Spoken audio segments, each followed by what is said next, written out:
Assalamualaikum and good day. I'm Bainor B. Ismail from BSCD 3A. So for today, I'm going to discuss my topic is all about educational disparity.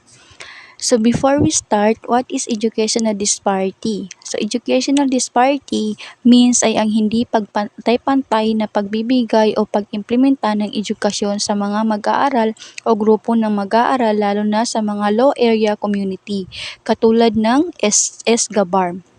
So educational disparity refers to the unequal distribution of educational opportunities and resources among different individuals or groups. This disparity can manifest in various ways including So, ang educational disparity ay meron itong 5 kakayahan na maitupad ang iba't ibang uri o klase ng edukasyon sa iba't ibang lugar. So, number 1 is access to educations. So, ang pagkakaroon ng access sa pag-aaral ng mga kabataan ay labis na mahirap, lalo na sa mga lugar na apektado ng rido o kaguluhan. So, madalas na dahilan kung bakit hindi nabibigyan ng sapat na edukasyon ang mga kabataan sa mababang lugar ay dahil sa kahirapan. Walang signal, kapos sa pera at walang sapat na kagamitan para sa pag-aaral o makapag-aral. So ang halimbawa nito ang SGABARM. So 'di ba ang SGABARM is ang lugar na apektado ng baha, kaguluhan at rido lalo na sa pikit area.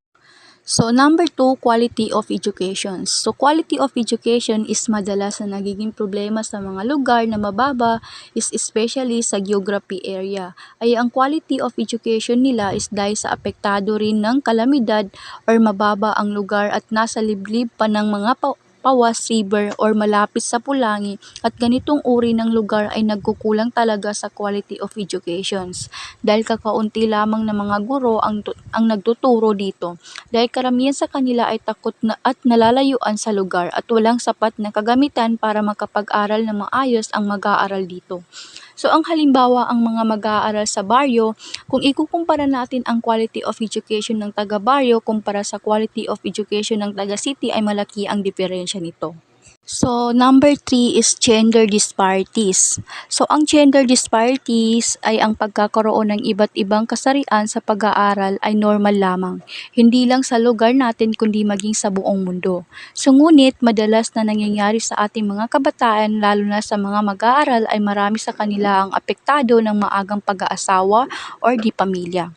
Dahilan upang mahirapan sila na maabot ang kanilang pangarap sa buhay. So halimbawa ang mag-aaral na bakla, tomboy, lalaki at babae ay may kanya-kanyang kagustuhan o pananaw sa buhay ay magkakaiba man ang kanilang kagustuhan ngunit sila ay nahahati lamang sa dalawang kasarian ay yun ay ang babae at lalaki lamang. So number 4 is financial barriers.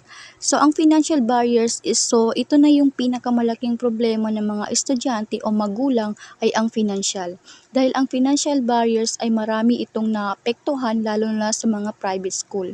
Dahil habang lumalaki ang grades level nila ay lalong lumalaki ang kanilang tuition fees. At ito ay posibleng hindi na makakapag-aral ang isang estudyante dahilan ng financial barriers. Dahil karamihan sa mga estudyante ng private school ay mahihirap lamang ang kanilang mga magulang at hindi sapat ang kanilang trabaho sa mga malaking financial na kakailanganin ng kanilang mga anak. So, number 5 is educational outcomes. So, educational outcome is ang pagpili sa mga courses na kinukuha ng mga mag-aaral ay napakahalaga. Dahilan sa karamihan sa mga nakapagtapos mag-aaral ay walang sapat na trabaho. Dahilan yung courses na kinuha nila ay hindi relate or tugma doon sa trabaho na gusto nila.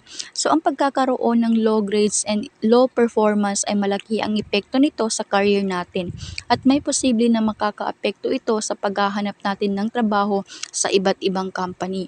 So halimbawa kumuha ako ng courses na criminologist. So hanggang sa ito ay natapos ko. So nag-apply ako sa isang company ng therapist ngunit ang courses na kinuha ko ay hindi relate or tugma dito sa trabaho na gusto kong pasukan. So dahilan para hindi ako tanggapin ng company ng therapist dahil wala akong experience. So, addressing educational disparity is require a multifaceted approach, including policy reforms and targeted interventions, and resource allocations. Efforts should focus on improving access to quality education for all individuals, regardless of their socioeconomic background, gender, ethnicity, or geography locations. Providing equal opportunities for education contribute to breaking the cycle of poverty, promoting social mobility, and fostering a more equitable society. So, sa pag-implementa ng educational disparity ay kinakailangan natin ng iba't ibang diskarte para sa pag-implementa o maisagawa ito sa iba't ibang lugar, kasama na dito yung patakaran na ating isasagawa if ever man na kailangan natin, and yung pag-aware sa mga bagay na makakaapekto sa isasagawa nating educational disparity. So dapat focus lang tayo sa pagpapaganda ng ugnayan natin para sa pantay-pantay na edukasyon para sa lahat ng mag-aaral. Kasama na dito ang kanilang socio-economic background, which is kung ano ba yung mga karanasan nila noong sa socio-economic, ang kasariang ethnicity, and geography location.